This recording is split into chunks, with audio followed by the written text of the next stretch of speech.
Hello everyone, good morning. কেমন আছেন সবাই? আশা করি সবাই খুব ভালো আছেন আর আমরাও ভালো আছি। আমার আরও একটি নতুন ব্লগে আপনাদের সবাইকে স্বাগত জানাই। ভাই আজকে সকাল সকাল খেতে আসবে ওই 9:30-10টার মধ্যে, আর ওদিকে কিন্তু আমার সোনারও পড়া রয়েছে। তো সেই কারণে ভাবলাম কি একেবারে ভাতটাই বসিয়ে দিই। তো ভাতটা তাড়াতাড়ি করে বসিয়ে দিয়েছি, আর আজকে একবেলার ভাত করবো, ওই জন্য সকাল সকাল ভাতটা বসিয়ে দিয়েছি। আবার বিকেলে ওবেলার ভাতটা করে নেবো। আসলে সারাদিনে ভোর থেকে যেরকম দুপুর পর্যন্ত অনেকটা কাজ থাকে, আর আমাদের তো দুপুরের পরেও বেশ কিছু কাজ থাকে, কিন্তু আমি সেগুলোকে বুদ্ধি করে কাজের সাথে সাথে করে ফেলি, আর তারপরে কিছুটা সময় নিজের জন্য পাওয়া যায়। এইভাবে সংসারের কাজগুলো যদি বুদ্ধি করে করে নেওয়া যায়, তাহলে কিন্তু অনেক কাজ কিন্তু আমরা একসাথে গুছিয়ে ফেলতে পারি, আর তারপরে নিজের জন্য সময় রাখতে পারি। আসলে যখন আমি যে ছোট বয়সে সংসার করতে এসেছিলাম, তখন কিন্তু আমি এতটা পারতাম না। আমি ওই একটা করে কাজ করতাম, সারতাম, তারপরে আবার আর একটা কাজ ধরতাম। এই করতে করতে তারপরে সোনা ছোটও ছিল, তো তারপরে কি হলো, ওই কাজ করতে করতে সারাটা দিন যে আমার কখন চলে যেত, তারপর দুপুরবেলায় একটু রেস্টও হতো না, কিছুই হতো না। তারপরে আস্তে আস্তে যখন সোনা বড় হলো, ওকে আস্তে আস্তে সময় দেওয়া, ওর জন্য একটু সময় রাখা, ওকে পড়তে বসানো, আর ছোটোবেলা থেকে ওকে পড়াশোনা সমস্তটাই আমি করিয়েছি। তো যার কারণে এই যে সময়গুলো আমাকে এইভাবেই ম্যানেজ করাটা আস্তে আস্তে শিখে গেছি। পরিস্থিতি সময়ের চাপে আমি আস্তে আস্তে কখন যে সেই অগোছালো মেয়েটা যে সংসারিক হয়ে গেল, নিজেও বুঝতে পারিনি। আজকের আমি আর সেই দিনকার আমি যখন নিজেই বসে মেলাই, তখন আমি অনেকটাই ফারাক পাই। আসলে মানুষ ম্যাচুরিটি হতে যখন যে বয়সে সে শ্বশুরবাড়ি আসে, কোনো মানুষই কিন্তু শ্বশুরবাড়ি থেকে বাপের বাড়িতে যখন থাকে, বাপের বাড়ির থেকে যখন শ্বশুরবাড়িতে পা দেয়, তখন কিন্তু সব মেয়েরা পারফেক্ট হয়ে আসে না, তাই না? অনেক কিছুই তারা জানে না। তারা আস্তে আস্তে সংসারের চাপে পড়ে সংসার করতে করতে অনেক কিছু শিখে যায়। কারণ আমার মনে হয় মেয়েদের বাপের বাড়ির পরিবেশটা আলাদা থাকে, আদরে আহ্লাদে, বাবা মার কাছে সব কিছু।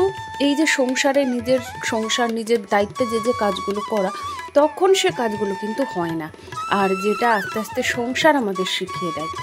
আর এই তো আপনাদের সাথে কথা বলতে বলতে নিচে অনেকগুলো কাজ করে ফেলেছি।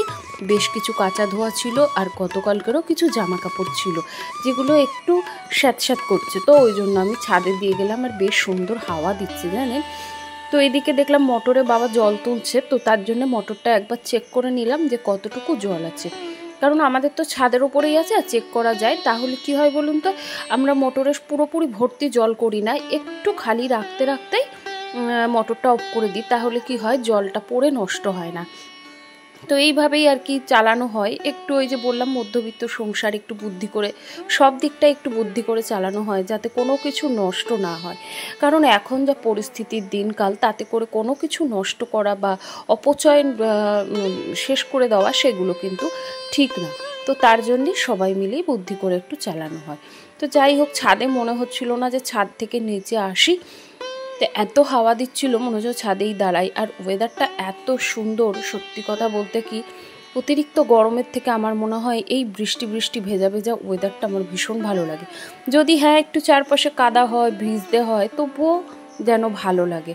আসলে মানুষের কার কোনটা পছন্দ সেটা বোঝা একটু কষ্টকর তো হলেও, দেখবেন অতিরিক্ত গরম কিন্তু সহ্য করা যায় না, কিন্তু এই যে ঠান্ডা ওয়েদারটা, সেটা কিন্তু সহ্য করা যায়। আর ওদিকে একটু ডাল সেদ্ধ বসিয়ে দিয়েছি, ভাতটাও প্রায় হয়ে গেছে, তাই বন্ধ করে দিলাম। একটু পরে আবার ভাতটা ফুটিয়ে নেব, এতে করে গ্যাসের খরচটা অনেকটাই কম থাকে। যেমন ধরুন, সকালবেলায় এসে কিন্তু আমি চাল ডালটা একটু ভিজিয়ে দিয়ে বসাই। তবে এক একদিন আবার হয় কি, যেমন আজকে চালটা ভেজানোই ছিল, তবে ভালো করে ধোয়া হয়েছিল না, তাই ধুয়ে আবার হাঁড়িতে বসিয়ে দিলাম। আমি যখনই চা করতে আসি আগে চালটা ভিজিয়ে দিই, তারপরে কিন্তু হাঁড়িতে জল দিয়ে তারপরে ভাতটা বসাই। এতে করে চালটা অনেকটা ভিজে যায়, আর তাতে করে কি হয়, ভাতটা অনেক তাড়াতাড়ি কিন্তু ফুটে যায়, ভাতটা হয়েও যায় তাড়াতাড়ি, আর ভাতটা না অনেকটা লম্বা লম্বা ঝরা ঝরা টাইপের হয়। তারপরে ডালও তাই করি, বিভিন্ন রকমের ডাল, যেগুলো আরও মুসুর ডাল তো কম সময়ে সেদ্ধ হয়ে যায়, কিন্তু আরও অনেক ডাল আছে, যেমন ছোলার ডাল, মটর ডাল, এগুলোও যদি একটু ভিজিয়ে রাখা যায়, তাহলে কিন্তু গ্যাসটা অনেকটাই বাঁচানো সম্ভব। এছাড়াও বিভিন্ন ক্ষেত্রতে আমি যেরকম রান্নাতে জল গরম ব্যবহার করি, আমি কি করি, ভাতের হাঁড়ির ওপরে জল বসিয়ে দিই, সেই জলটা আমি ডালে, মাছের ঝোলে এগুলোতে ব্যবহার করি। এতে করে আলাদা করে আমাকে গরম জল করতে হয় না। তো এইভাবে কিন্তু গ্যাসের খরচটা বাঁচাতে পারি। তো এই যে রুটি, আমি বাইরে থেকে যে 4-5টা রুটি, আমাদের সকালবেলায় খুব একটা বেশি রুটি হয় না, তবে হলেও এই 5-6টা রুটি একবারে বেলে নিয়ে একবারে সুন্দর করে ভেজে নিচ্ছি। এতে করে গ্যাস খরচটা অনেকটাই কম হয়। তো এইভাবে একটু বুদ্ধি করে চালাই বলে মাসের শেষে কিন্তু খুব একটা গ্যাস খরচ আমাদের দিতে হয় না। কারণ আমাদের আগে তো উনুন কাঠ এগুলো ছিল, তখন কিন্তু একটা গ্যাস প্রায় 3 মাস চলতো। কিন্তু এখন তো সেটা সম্ভব না, কারণ এখন উনুনও নেই, কাঠের উনুন তো নেই, আর এমনি উনুনও নেই। যদিও একটা আঁচের উনুন ছিল, আমি শখ করে কিনেছিলাম।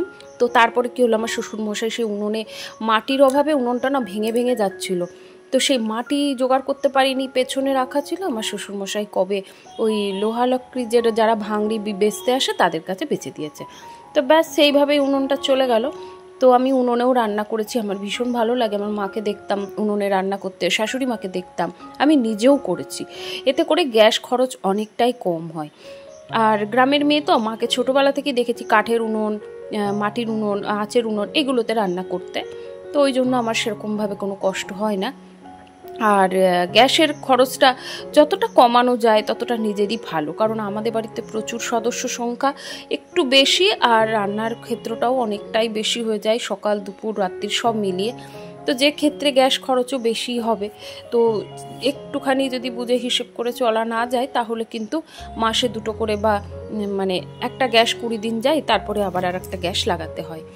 তো এইভাবেই চলতে হয়। আগে তো আমাদের ডবল সিলিন্ডার ছিল না, এখন তো ডবল করা হয়েছে। তা আগে একটাই ছিল, তখন খুব কষ্ট হতো, ওই স্টোভ উনুন এগুলো ব্যবহার করা হতো। তারপরে ধীরে ধীরে আস্তে আস্তে এখন ডবল সিলিন্ডার হওয়ার পরে আর সেরকম কোনো সমস্যা হয় না। তো যাই হোক, এইভাবেই কিন্তু আমরা গৃহিণীরা কিন্তু ঘরে বসে একটু সংসারের খরচগুলো কমিয়ে অনেকটাই হেল্প করতে পারি। বা এই যে গ্যাসের খরচটা, আপনি যদি একটা গ্যাসের খরচ একটু বাঁচাতে পারেন, সেই গ্যাসের খরচটা আপনি অন্য ক্ষেত্রে ব্যবহার করতে পারেন। তো এইভাবেও সংসার খরচ কমানো যায়, বা এইভাবেও কিন্তু একটুখানি মানি সেভিংস করা যায়। তো এইভাবে বিভিন্ন ক্ষেত্র দিয়ে আমরা বাড়িতে বসে কিন্তু গৃহিণীরা অনেকভাবে টাকা রোজগার করতে পারি, তাই না? তো যাই হোক, এই গেল তো টাকার কথা। তো এরপরেই দেখুন, আপনাদের সাথে কথা বলতে বলতে অনেক কাজ হয়ে গেছে। আর আমার কিছু বন্ধুরা কমেন্ট করেছে, তো চলুন আপনাদের কমেন্ট পড়ে নিই। আর এইদিকে সোনার বাবাকে বাজারে পাঠিয়েছিলাম, সে বাজারে গিয়েছিল, ওই যে গতকালকে পুঁই শাক এনেছিল। তো সেই পুঁই শাক আর পটল মা কেটে রেখেছে, কিন্তু একটু কুমড়ো না হলে হয় না, তো কুমড়ো আনতে পাঠিয়েছিলাম।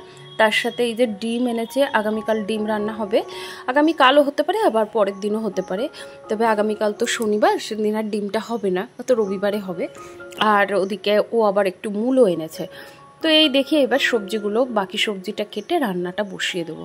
তো চলুন, আমার কিছু নতুন বন্ধুরা আছে, পুরনো বন্ধুরা আছে, সবাই আমাকে খুব সুন্দর সুন্দর কমেন্ট করে। তাদের মধ্যে একজনকেই দেখলাম এতদিনে আমাকে একটা নেগেটিভ কমেন্ট করতে। তবে যাই হোক, আমি তার কথায় খারাপ মনে করিনি, কারণ তার মনে হয়েছে আমার কথাগুলো মহুয়াদির মতো। কিন্তু আমি জানি না, আমার অনেক বন্ধুরাই বলেছে যে এরকমটা নয়। এক একটা মানুষের ধরন এক এক রকমের হতেই পারে, তাই না? কারোর আওয়াজ কারোর মতো শোনালেই যে সেটা কপি করা হয়, সেটা কিন্তু নয়। তো যাই হোক, চলুন আপনাদের কিছু কমেন্ট পড়ে নিই। উমার গল্প কথা থেকে দিদিভাই আমাকে প্রচুর ভালোবাসা জানিয়েছে। আর তিনি লিখেছেন, বন্ধু আজ পুরোটা দেখতে পারিনি, হঠাৎ করে একটু বাইরে যেতে হয়েছিল, তাই এখন এসে কমেন্টটা করলাম। খুব সুন্দর হয়েছে ভিডিওটি, সুন্দরভাবে তুমি কাজকর্ম করো পরিষ্কার পরিচ্ছন্নভাবে, আমার ভীষণ ভালো লাগে। আর অনেক কিছু রান্না করেছো, তোমার ফুলগুলোও খুব সুন্দর, শেষটাও দেখলাম। তো অসংখ্য ধন্যবাদ দিদিভাই, তুমি যে এত ব্যস্ততার মধ্যেও আমাকে মনে রেখেছো, আমাকে ভালোবাসো, আমার পাশে থাকো, এটাই আমার কাছে অনেক বড় পাওয়া। তো এইভাবেই আমাকে ভালোবেসো আর এইভাবেই আমার পাশে থেকো। অসংখ্য ধন্যবাদ দিদিভাই তোমায়, খুব ভালো থেকো। শিপ্রা সেন আইডি থেকে দিদিভাই কমেন্ট করেছে, লাইক দিয়ে ভিডিওটা দেখে নিলাম, খুব ভালো লাগলো, এগিয়ে যাও। তো অসংখ্য ধন্যবাদ দিদিভাই, তুমিও আমাকে দিদিভাই বলেছো, তবে আমি তো জানি না তুমি আমার বড় না ছোট, তবে আমিও তোমাকে দিদিভাই বলেই সম্বোধনটা করলাম। তো যাই হোক, তুমিও খুব ভালো থেকো, সুস্থ থেকো, আর এইভাবেই আমার পাশে থেকো। করুণাবালা দিদিভাই আমাকে লিখেছেন, অনেক সুন্দর ভিডিওটি দেওয়ার জন্য, তুমি কথা বলেছো নিজেদেরকেও যত্ন রাখা উচিত, তুমি ঠিক কথাই বলেছো। তো অসংখ্য ধন্যবাদ দিদিভাই। সত্যি গো, কাজের মধ্যে থেকে যদি নিজের জন্য সময় না রাখতে পারো, তাহলে দেখবে নিজেকে ভালো না বাসতে পারলে তুমি সংসারকে একদমই ভালোবাসতে পারবে না। আমি দেখেছি, যখন আমি নিজেকে দেখতাম না, তখন ওই নিজের প্রতি একটা বোর ফিল, নিজের প্রতি একটা খারাপ মনোভাব তৈরি হয়ে যেত। কিন্তু যখন থেকে নিজেকে ভালোবাসতে পারলাম তখন থেকে কিন্তু আমার সংসারের প্রতি, কাজের প্রতি, সবার প্রতি আলাদাই একটা ভালোবাসা তৈরি হয়ে গেল। তো যাই হোক, এই দেখুন আপনাদের কমেন্টগুলো পড়তে পড়তে আমার সকালবেলাকার বেশ কিছু হালকা ফুলকো ক্লিনিংয়ের কাজগুলো করছি, তার সাথে সাথে পুঁইশাক চচ্চড়িটা বসিয়ে দিয়েছি। তো ওদিকে যে সবজিগুলো সেগুলোকে আমি আলাদা করে একটুখানি তেলে একটু ভাজা ভাজা করে নিয়েছি, আর ওদিকে পুঁইশাকটা আমি একটু সেদ্ধ করতে বসিয়েছি। আর কিছুটা চিংড়ি মাছ এনেছিল, চিংড়ি মাছ আদা রসুন পেস্ট দিয়ে ভালো করে কষে নিয়ে তারপরে কিন্তু পুঁইশাকটা কষিয়ে নেব। তো চলুন এবার ব্লগার রাখি আইডি থেকে রাখি দিদিভাই আমাকে কি কমেন্ট করেছে সেটা একবার পড়ে নিই। তো তিনি আমাকে লিখেছেন, খুব সুন্দর হয়েছে ভিডিওটা দিদিভাই, ঠিক বলেছো, ভগবানের উপরে ভরসা রাখতে হবে, ভালো থেকো। হ্যাঁ গো দিদিভাই, চলতে ফিরতে আমরা যদি ভগবানকে না ডাকি বা ভগবানের উপর ভরসা না রাখি তাহলে কি করে হবে, তাই না? দিন রাত যেরকম হচ্ছে, সুখ দুঃখ যেরকম থাকছে, সেরকম ভালো মন্দ সব মিলিয়েই কিন্তু সংসার। আমি তো এটাই মনে করি, আমার মাও এটাই আমাকে শিখিয়েছে। তো এইভাবেই কিন্তু আমিও খুব নিম্নবিত্ত পরিবারের মেয়ে, মধ্যবিত্ত পরিবারের গৃহবধূ। তো এই জন্য ভালো খারাপের সাথে পরিস্থিতিকে মানিয়ে নিয়ে চলাটা কীরকম, এটা আমাকে আমার পরিস্থিতি আমাকে শিখিয়ে দিয়েছে। তো যাই হোক দিদিভাই, তোমার কমেন্টটা খুব ভালো লাগলো, খুব ভালো থেকো। ছোট্ট পাখি আইডি থেকে বোন কমেন্ট করেছে, খুব ভালো লাগলো ভিডিওটা দিদিভাই, লাইক দিয়ে ভিডিওটা দেখে নিলাম। অসংখ্য ধন্যবাদ দিদিভাই। এই বোন খুব ভালো থেকো, সুস্থ থেকো, আর এইভাবেই পাশে থেকো। কবিতা কথা আইডি থেকে দিদিভাই কমেন্ট করেছে, হ্যাঁ গো, নিজেদের সময় দিতেই আমরা ভুলে যাই, আর ইলিশ মাছ রান্নাটা দারুণ হয়েছে। অসংখ্য ধন্যবাদ দিদিভাই, খুব ভালো থেকো, আর এইভাবেই আমাকে ভালোবেসো। আর এই দেখো, এখানে আমি ভাইকে খেতে দিয়ে দিয়েছি, বললাম যে ভাই তাড়াতাড়ি খেতে আসবে, তা ওকে ওই পুঁইশাক চচ্চড়ি, দুটো মাছ ভাজা আর ডাল দিয়ে দিয়েছি ভাতটা। আসলে ভাতটা আগে রান্না হয়ে গেলে না, তারপরে কিন্তু রান্না করতে সময় লাগে না। আর এদিকে এখন অনেকটা বেলা হয়ে গেছে, ওদিকে শ্বশুর শাশুড়ি মাকেও খেতে দিয়ে দিয়েছি, মাঝখানে অনেক কাজ করে নিয়েছি। শ্যামলী দিদিভাই আমাকে কমেন্ট করেছে, খুব ভালো লাগলো দিদিভাই ভিডিওটা, তোমার বাগানে কি সুন্দর ফুল ফুটেছে গো, মাছের ঝোলটাও খুব সুন্দর হয়েছে, এইভাবে ঝোল করলে খুব ভালো হয়। আর আরও দুটো ভিডিও দেখা বাকি থাকলো, পরে সময় করে দেখে নেব। টাটা দিদিভাই, খুব ভালো থেকো দিদিভাই, সুস্থ থেকো, আর এইভাবেই আমাকে ভালোবেসো। তো যাই হোক, আজকের ভিডিওটি কেমন লাগলো অবশ্যই কিন্তু একটি কমেন্টের মাধ্যমে জানাতে ভুলবেন না। যদি কোথাও ভালো লেগে গিয়ে থাকে প্লিজ একটি লাইক করে দেবেন। তাহলে চলুন আজকের ভিডিওটি এই পর্যন্তই। সবাই খুব ভালো থাকবেন, সুস্থ থাকবেন।